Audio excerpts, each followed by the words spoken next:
Hello everyone, welcome back to the Highland Greenhouse here at Carlton Carnivores. Today I've got a special spotlight for you, a very special species of tropical pitcher plant to share. This is one of the most variable species in the genus and fairly widespread as well.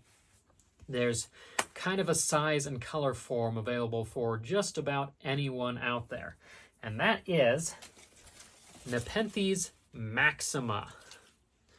This is a clone that I've grown from seed.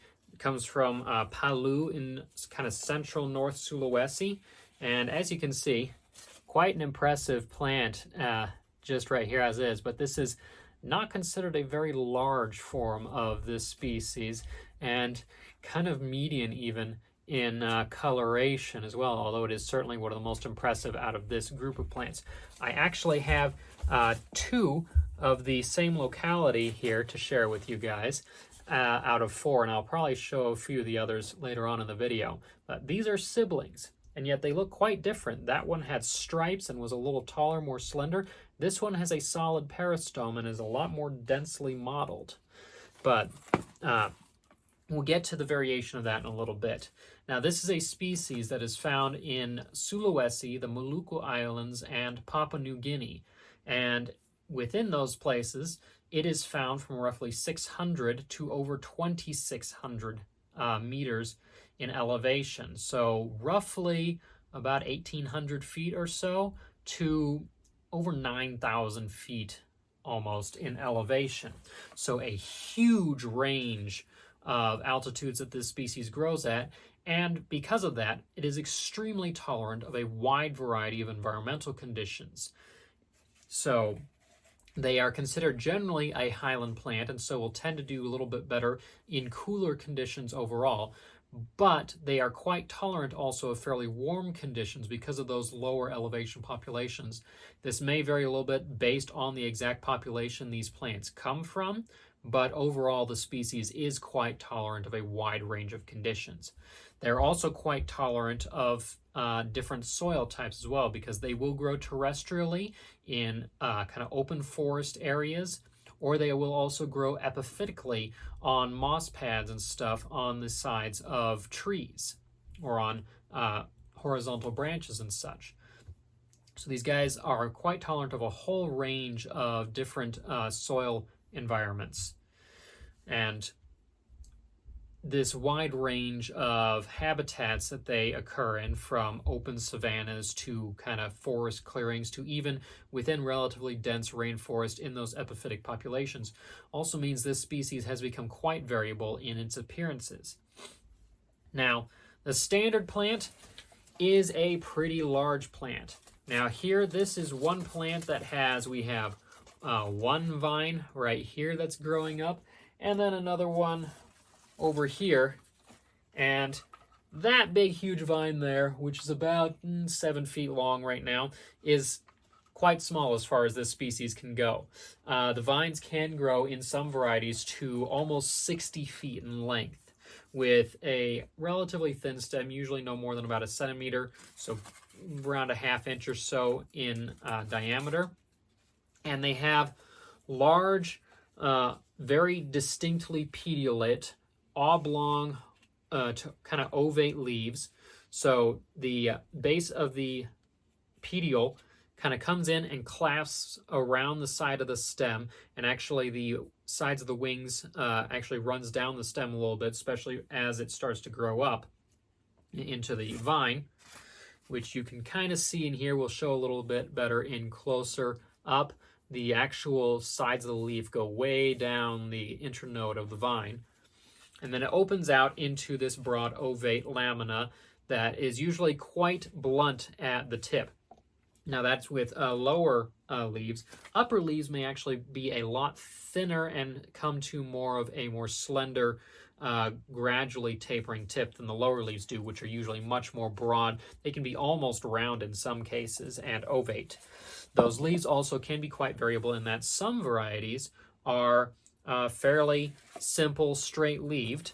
Others, as you may notice here, actually develop ripples in the leaves. Now, there are some forms that are very popular in cultivation that take this trait to an extreme where the entire edge of the leaf is just rippled massively all the way along, and it sometimes even extends down into those wings on the stem. Healthy, happy plants can also be, depending on the variety again, anywhere from bright green to solid brick red leaves as well. So very beautiful just for the foliage. Now, the lower pictures, again, they're quite variable. And we'll try and get the lower pictures out here, so we'll talk about the uppers in a little bit.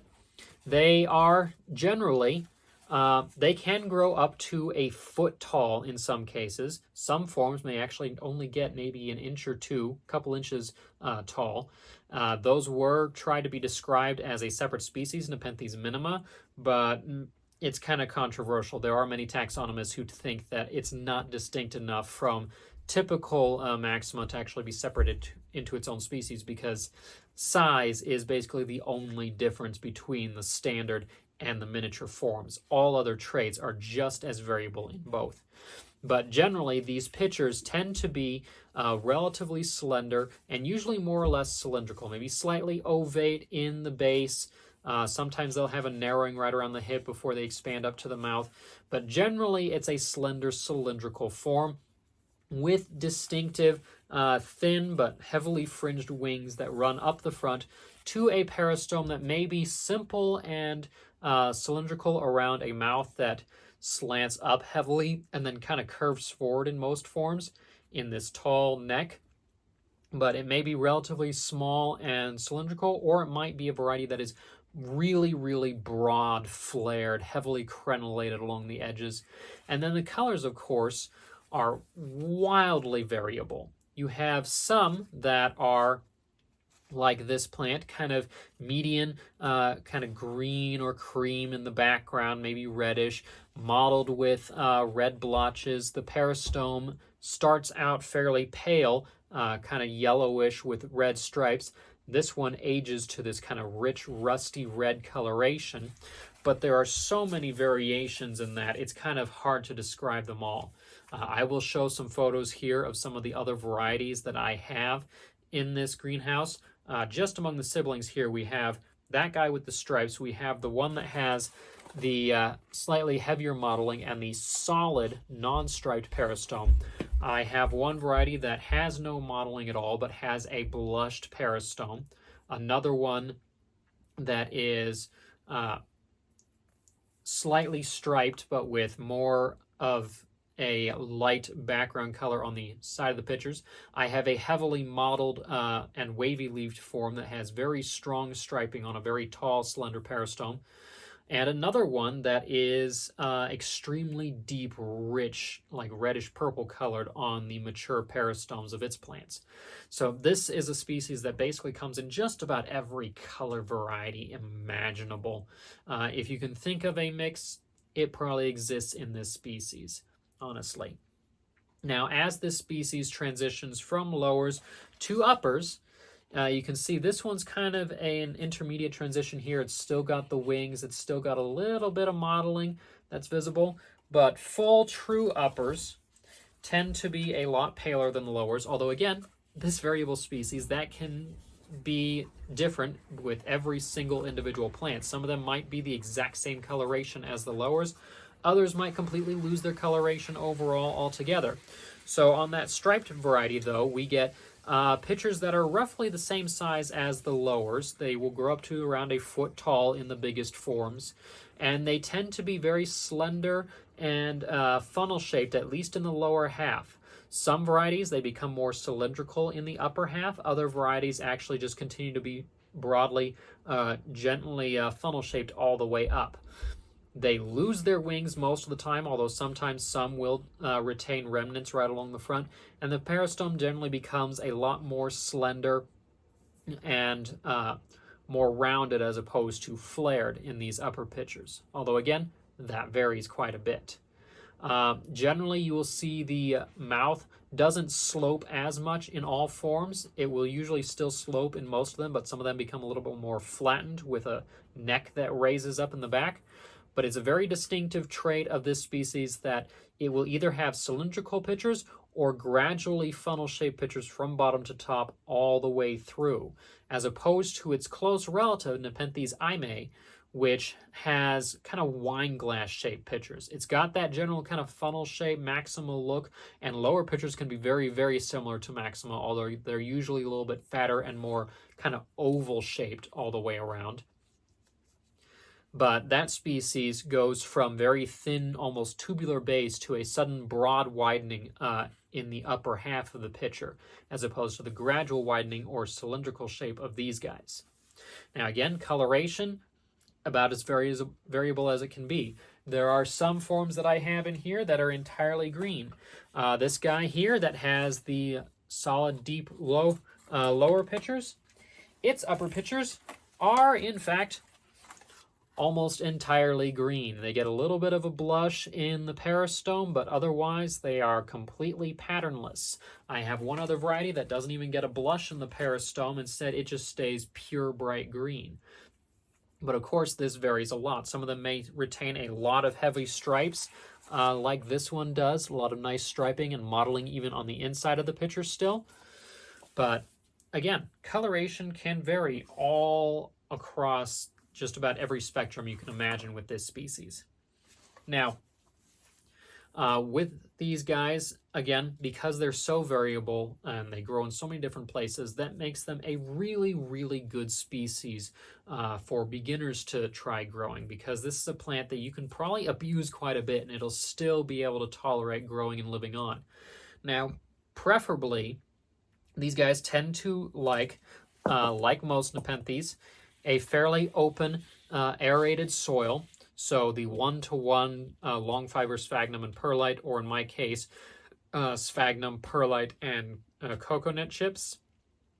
That will give it the moisture, but also the aeration that it needs to be happy. And that's my general recommendation for this species, is just treat it like most other Nepenthes in that case. Never let the soil become sopping wet. Don't let it dry out completely. Just kind of keep it evenly moist at all times. As soon as the upper surface of the soil starts to feel dry to the touch, give it water, and then let it dry out for a few days afterward. These guys will tolerate a wide variety of humidity conditions as long as they are acclimated to it, but generally they will prefer humidity that's above 60% most of the time. Temperature, again, these guys will tolerate fairly warm temperatures. You can get them up to 90, 95 degrees Fahrenheit during the day as long as the temperature drops at night. If you have it a little cooler during the day, you may be able to get away with temperatures that only drop into, say, the low 70s or the upper 60s Fahrenheit at night. But the happiest plants will be ones that generally get up to around 80 degrees Fahrenheit during the day, maybe 85, and then drop down to the low 60s, upper 50s Fahrenheit at night, so that they have that highland temperature drop, and that will get you the healthiest and most robust plants. Now, the biggest trait that these guys prefer, of course, is like all Nepenthes, or almost all Nepenthes, is bright light. In the wild, again, they will be growing either in the upper canopies or in open areas, forest clearings, and savannas. So they're being exposed to bright, full-strength equatorial sunlight down there. And in cultivation, you want to try and mimic that as close as possible. Indoors, the brightest artificial lights that you can possibly provide them, or if you live in a proper climate, growing them outdoors in the tropics, or at least during summer outside in more temperate areas. You can get away with that, and they will probably be happy. If you get a plant that starts producing this reddish blush on the leaves, and it stays maybe a little bit blushed, but it doesn't get blotchy or anything, that's when you know you're giving them a pretty good light level. If you start to see blotching on the leaves, or they start to kind of turn brown and crinkly, that means you're sunburning them and you want to pull back a little bit, or at least give them time to acclimate before you expose them to that high a level light again. Now, this species, of course, is widely available because there's so many different varieties that are available. You can have seed-grown plants from people who are crossing the different forms. There are many clones that are available from Borneo Exotics, Exotica Plants, Carnivero, so many other places as well. So they're very easy to get a hold of.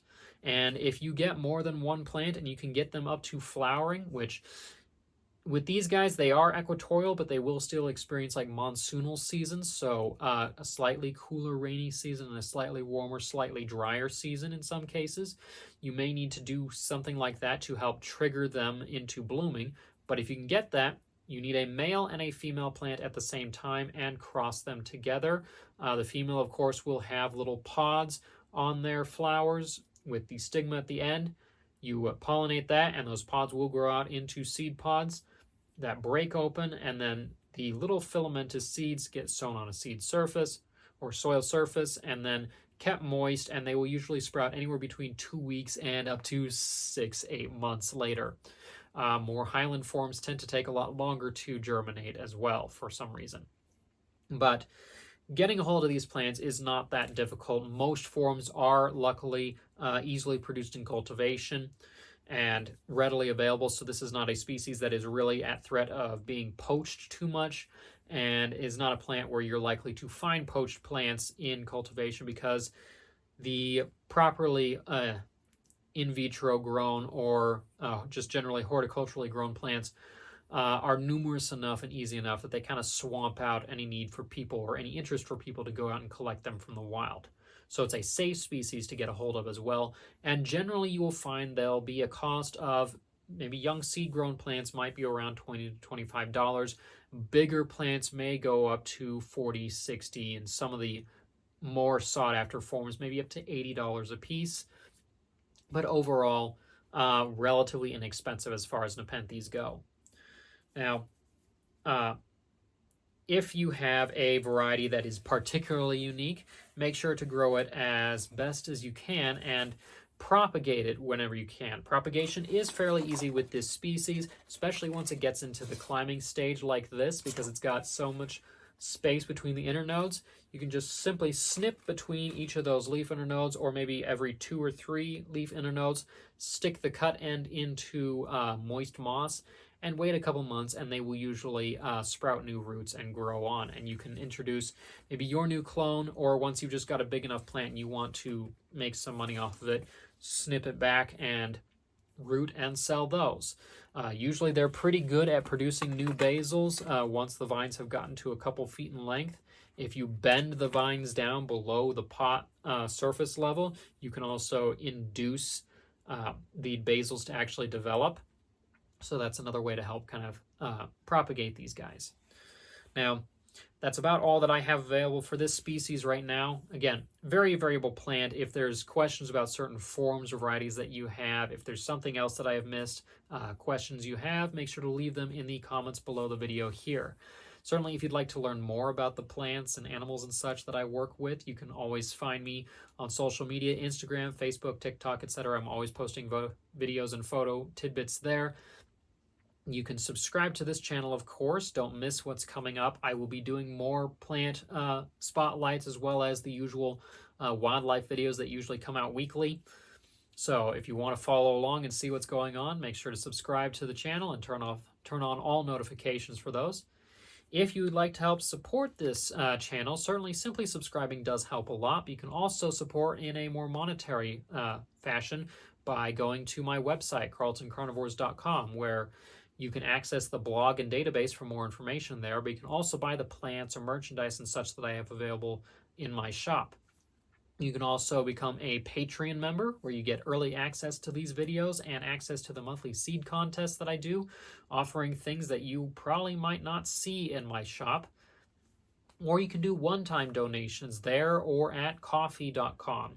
Links for all these things will be in the video description below. But until next time, I'm Hawken Carlton, and this is Carlton Carnivores.